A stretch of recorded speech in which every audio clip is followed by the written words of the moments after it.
Hello student, तो कैसे हैं आप सब। आज के इस वीडियो में हम बात करेंगे इकोनॉमी के टॉपिक की डेट टू जीडीपी रेशियो के बारे में। Debt to GDP ratio topic आपके प्रीलिम्स एग्जामिनेशन के लिए बहुत इंपॉर्टेंट हो जाता है। यूपीएससी ने पहले भी क्वेश्चन पूछे हैं डेट टू जीडीपी रेशियो से। डेट टू जीडीपी रेशियो होता क्या है and what are the impacts of high debt on a country, क्या इम्पैक्ट हो सकता है, what is the limit provided by the different committee on the debt to GDP ratio to India, उसके बारे में हम बात करेंगे। तो लास्ट तक इस वीडियो तक जुड़े रहिए, इस पे हम क्वेश्चन भी करेंगे, किस तरह के क्वेश्चन पूछे जा सकते हैं यूपीएससी में। तो चलिए स्टार्ट करते हैं। Debt to GDP ratio mainly होता है, it's ratio between the debt own by the government and the gross domestic ratio. Debt जहां पर होता है, it's a cumulative amount of a country government debt. Country ने जितना भी डेट लिया हुआ है डिफरेंट डिफरेंट जगह से, उसका क्यूमुलेशन इकट्ठा करके कितने अमाउंट ऑफ डेट टोटल है। एंड ग्रोस डोमेस्टिक प्रोडक्ट होता है कि total value good and services कितना प्रोड्यूस किया गया with in A time limit in the country. एक पार्टिकुलर बाउंड्री में कितना टाइम लिमिट में कितना गुड्स एंड सर्विस प्रोड्यूस किया गया, उसको बोला जाता है जीडीपी। तो debt to GDP ratio is the debt divided by the gross domestic product, it is known as the debt to GDP ratio. अगर आप देखोगे तो specifically ratio between a country government debt and its gross domestic product, इसको specifically measure किया जाता है leverage of an economy and use to gauge a country ability to repay its debt. It specifically focus on की how a country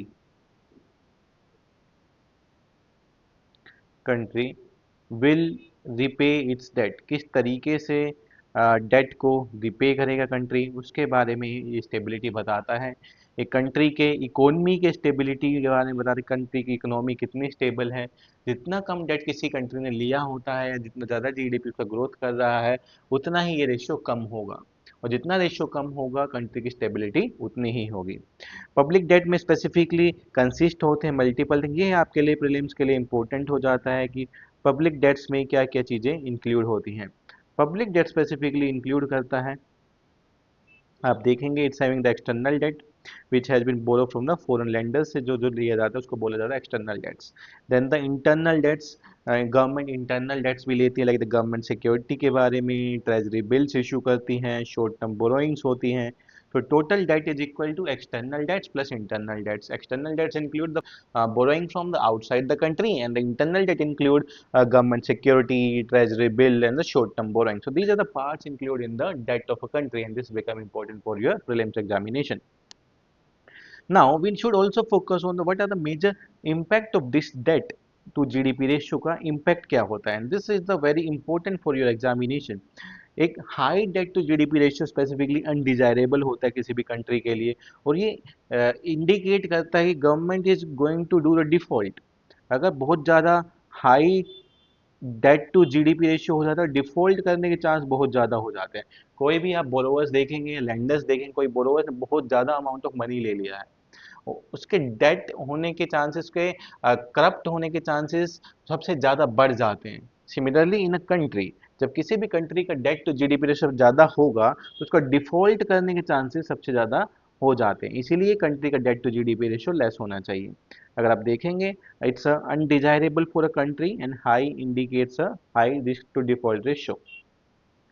इसमें specific क्या होता है, जो क्रेडिटर होते हैं हाई इंटरेस्ट रेट्स देते हैं ड्यूरिंग द लैंडिंग। जब आपका high debt to GDP ratio होता है तो आपका इंटरेस्ट रेट भी बढ़ जाता है, क्योंकि क्रेडिटर को इतना कॉन्फिडेंस नहीं आता कि कम पैसे में मेरा पैसा रिटर्न भी करेगा या नहीं करेगा।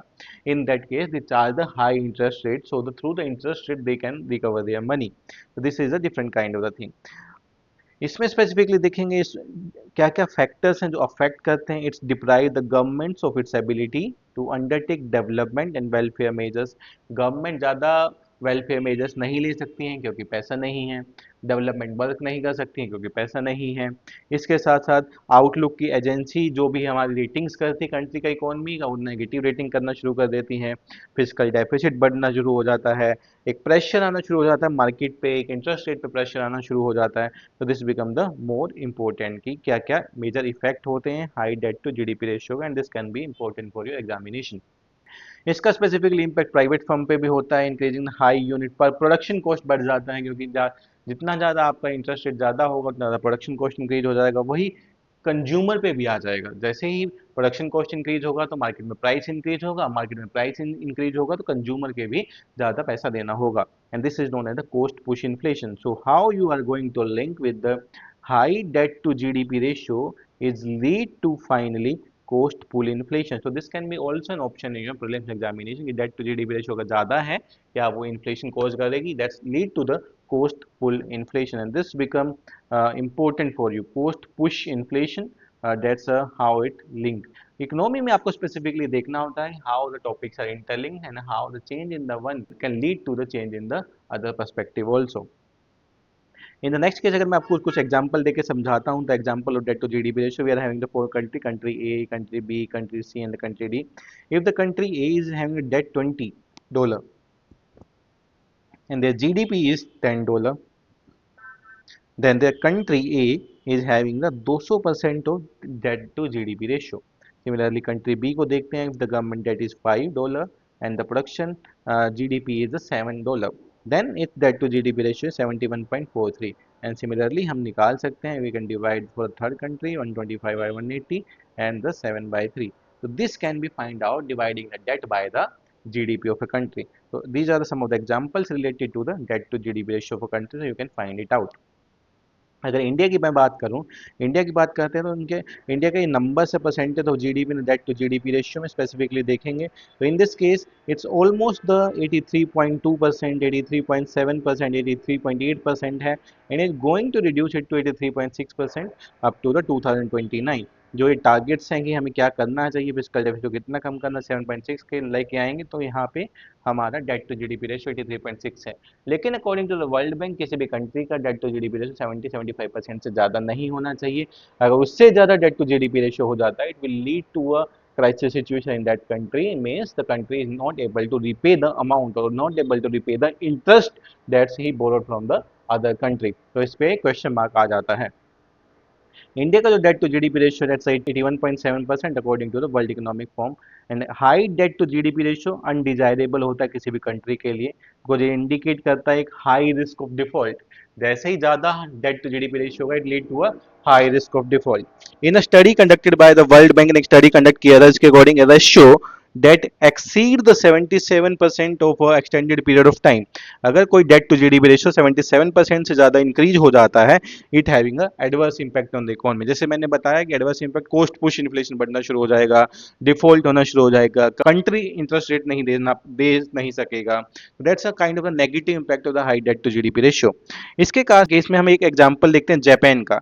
क्या हर केस में यही होता है कि ज्यादा डेट टू जीडीपी रेशियो की वजह से they are not able to pay the debt, they are not able to pay the interest? इसमें कुछ एक एक्सेप्शंस भी है। अगर हम जापान की बात करते हैं, in the case of Japan a high debt to GDP ratio undesirable था, but a high ratio is acceptable if a country is able to pay interest. ये तभी एक्सेप्टेबल है कंट्री कंटिन्यूअसली इंटरेस्ट पे करता जा रहा without having a adverse impact on the economic growth, कि हम डेट टू जीडीपी रेशियो भी ज़्यादा है लेकिन हम इंटरेस्ट को पे कर रहे हैं और कंट्री का इकोनॉमिक ग्रोथ भी सही चल रहा है, डेवलपमेंट वर्क भी सही हो रहे हैं, गवर्नमेंट की स्पेंडिंग भी सही चल रही है, तो उस केस में कोई इंपैक्ट नहीं रहता high debt to GDP ratio का। इसमें एग्जाम्पल देख सकते हैं, जापान का डेट टू जीडीपी रेशियो 253% था 2017 में, एंड नाउ ग्रीस का 177% था इन 2017 में। But both the country were doing well, the economic policy were working well, the development was doing well, human development में अच्छा काम कर रहा था, interest rate पे कर पा रहे थे।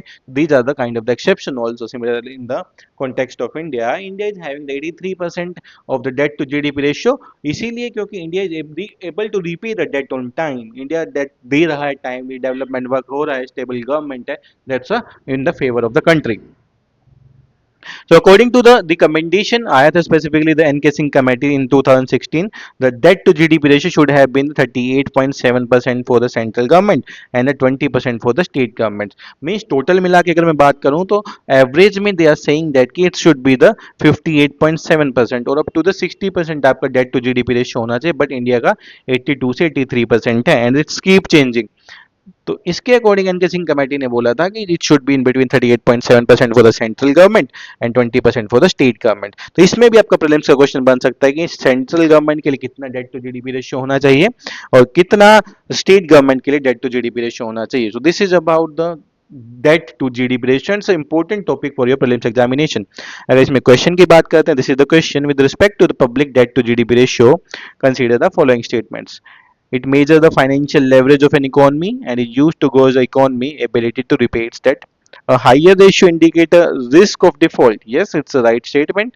It's measure the financial leverage of an economy and use it gauge a country ability to repay it. Yes. Public debt consists of external debt only. No, it's also consists of the internal debt as well. जो हमने discuss किया starting में ही, it's consists of the internal debt as well. So the third is not correct. Third is not correct. So the answer will be 1 and 2. Answer will be A. So this is about the debt to GDP ratio. Myself Devendra Saini, मैं इस तरीके के video लेके आता रहता हूँ। मेरे साथ जुड़े रहिए, like share subscribe the video. If you have any doubts in the economy, you can mention in the comment section. I will try to make a video on that doubt. Thank you.